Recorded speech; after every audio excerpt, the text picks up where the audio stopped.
Hey folks, welcome to Night to Freedom. My name is Alex. In today's video, we're going to talk about how I live out of my brokerage account.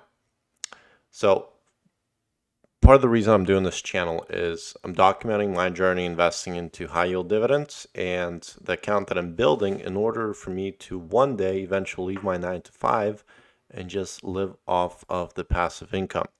And if you're watching this, most likely you're trying to do the same.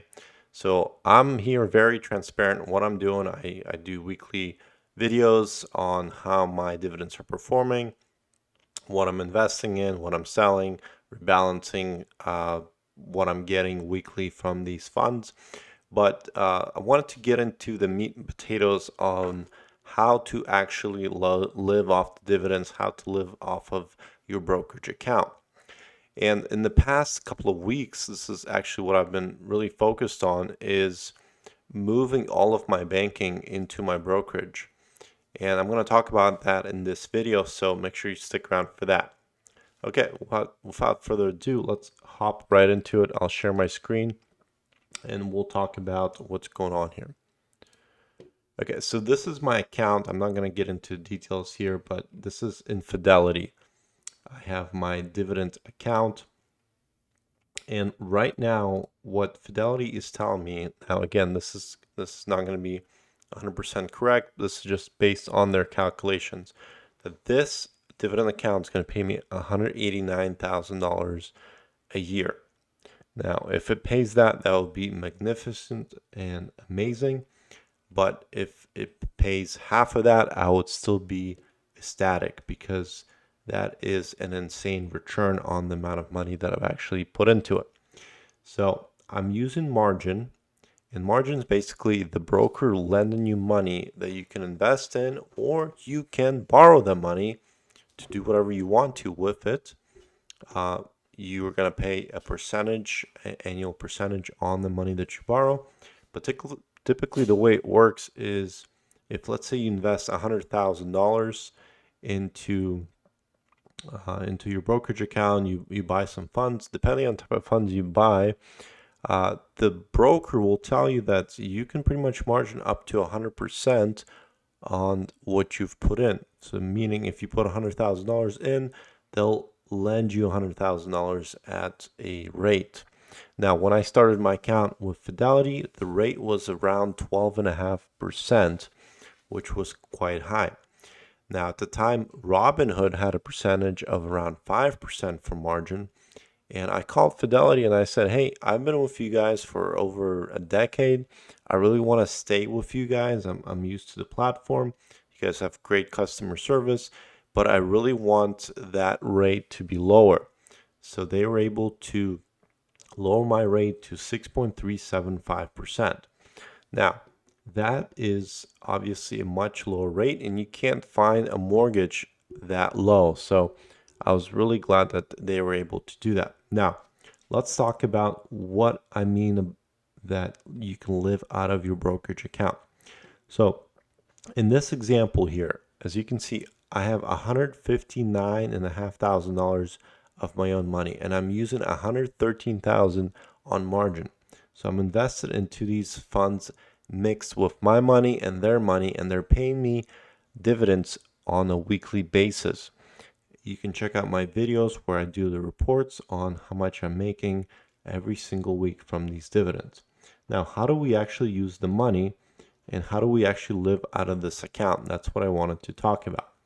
Now, let me show you this. Okay, I took a screenshot. I had to blur out some personal information, but this is what my full account in Fidelity looks like. Okay, so the account that I just shared with you guys, I have $159,000 in there.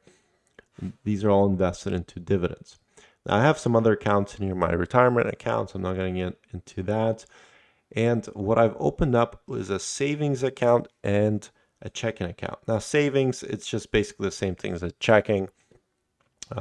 It pays the same. I just labeled it as savings. I have a whopping dollar in there.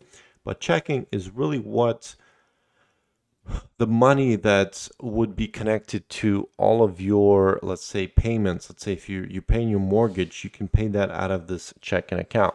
Now, Fidelity, if you request it, they'll send you a a book of checks that you can write checks with, just like any other bank account. They'll also give you a debit card. And you can also get a credit card. Now you can see here, I have a credit card here with them, and I have a pretty high balance. One of the things I'm doing with these dividends is getting out of some of my personal debt. And this credit card is pretty much the last one I have to pay off. I currently have zero interest on this.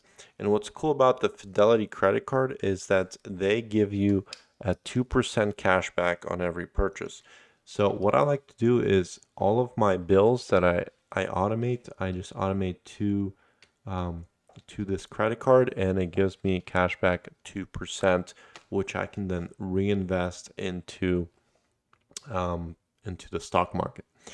But that's basically the accounts that I have. So let me just highlight here the recap here. The important one is obviously the account that you're gonna buy your dividend funds in, and then you want to have a checking account that you're gonna link um, y- your income to. So let's say you're starting out. Let's say you don't have this kind of money. Let's say you have, I don't know, $10,000 you invested, or $2,000, or even $500, whatever it is. You want to have your, obviously, your brokerage account where you're buying these dividend funds. But you also want to have a checking account. Now, into the checking account, you want to bring in your income, right? So your income is what you make at your job or your business, and you want to link that with your checking. You want to do your direct deposit right into it. And then what I like to do is I like to pay my bills and my expenses. So when I, buy groceries, or I'm paying for my gas or whatever, I utilize this card here, the credit card, right? So that's what pays my bills. So then what happens is, and I have another diagram for you, this is kind of how this whole scheme works.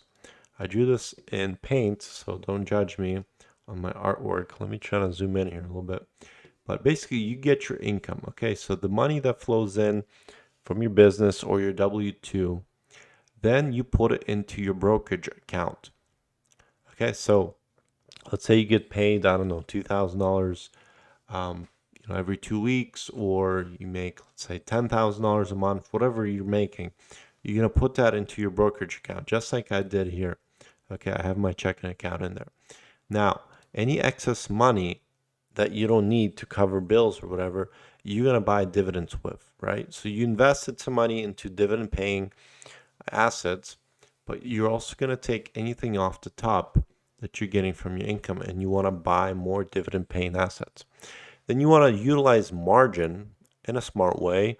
I started out with margin of about 30% before I got comfortable to go into a little bit more, but you don't want to do 100% or anything like that, unless, it's up to you. Again, none of this is financial advice, but this is what I'm doing. Okay, so you use margin against the account that you build up. So we'll use an example here. Let's just say you buy 100. Let's say you have, I don't know. Let's use $20,000 for example, right? So you have $20,000 worth of dividend account. This would be your brokerage account, right? So let's say you got $20,000 in dividends. Now let's say you want to go 50% margin. So that means that you're going to go 50% margin on the 20%. So you're going to take out $10,000 on margin. Okay. And you're going to buy the same funds with the margin. Now, in total, you have $30,000 now worth of dividend paying assets. And when that dividend gets paid out, let's say on $30,000, let's say you're making, I don't know, we'll be conservative here. Um, let's say you're making 30%. Let's say you're buying like XDTE. So $30,000 times 0.3, that's going to make you $9,000 a month. I mean, a year, right? So a month, you're going to make about $750 a month. Now, that $750 is going to come from the combination of both the dividends you bought with your cash and the dividends that you bought with the margin that was given. So we'll just use a round number just to simplify it. Let's say it's $1,000 a month. Let's say you bought a little bit more risky funds, maybe like Tesla or Pleiade or Misty. But let's say you're making $1,000 a month, okay? And when you make that money, the way that brokerage usually have everything set up, as that dividend is paid out, it goes directly against the margin. So remember, we're margining $10,000. So $10,000 is what we have in debt, right? That we're using to buy these dividend assets. Now, that $1,000 a month is going to go against your margin. So on the first month that you hold, let's say that you hold this $30,000 worth of dividends, that $1,000 is going to go against the margin. So then your margin balance is going to decrease, and this is going to become now $9,000. Let's see if I can use a pencil here. So that's way too big. All right, so then this will go from $10,000 to now $9,000. You guys following me here? So what that means is now you have that $1,000 that's freed up. Okay. So you just lowered your margin by $1,000. Now some of that's going to go towards interest. Now your interest is going to be, it's going to depend what you can negotiate it to. But for my example, if I'm margining in $10,000, my interest rate is 6.375%. So basically, to calculate that, you just multiply that by 6.375, and that is what I pay annually. If you divide that by 12, it's going to be $53 a month. It's basically pennies. So instead of $1,000, this margin is going to get lowered by $946. So you would have slightly more margin. But what we're getting at here is the margin, again, it's a fixed percentage, right? So in my example, we have 6.375%. And what I'm doing is I'm utilizing this margin. And the way that Fidelity works, or any other brokerage, is you can borrow this margin not just on dividends, but you can actually pull that money out. You can write a check with it. You can deposit it into your checking account. So that money is available for you. And instead of taking your money that you get from your income and paying your debt, your bills, and your expenses, if you run it through the cycle and you actually make money on the money that you invest, then you can borrow at a much lower rate. So if you're making, let's say, 30% on your dividends and you're borrowing at 6.375%, you're basically making the difference. And that's how you're able to compound this and accelerate your account to make more dividends. So what I'm doing is, like, let's say I make $1,000 this month, and $53 is going to go towards the margin for interest. But let's say I want to spend half of this money on my debt, my bills, and expenses. So then I use the margin available balance, and then I pay my debt, my bills, and my expenses. So then my margin will go up, let's say, by $500. But next month, when I get my next dividend payment, that's going to reduce it back again. So I hope you follow me, but this is really the way that you're working it. In a way, you're just utilizing a much lower percentage debt to pay for your life, and then instead allowing the compounding effect of these dividend paying assets to pay down that margin balance. So hopefully that makes sense. If it doesn't, leave me a comment below. Maybe I can go into it a little bit from a different angle. but that's kind of what I'm doing. Just to illustrate here, back on this crazy thing that I drew up here. Let's see if I can erase it. Um, so basically, like in this account that I have here, my checking account, I linked up my employer and I have my direct deposit going into this account. Once this account grows, let's say, I want to have, let's say, a minimum of $10,000 in this account, and anything over that, I'm going to then move it into my dividend account. So let's say I set up a hypothetical limit of $10,000, right? So once I go over $10,000, once it accumulates over that, let's say I have $1,000. Let's say now this account sits at $11,000. Well, I'm going to take that $1,000 and then I'm going to invest in some dividends, okay? Meantime, I'm using my credit card, right, to pay for my bills, to pay for my food, all the stuff that I have going on. And then once the dividends pay out, they're going to pay down my margin.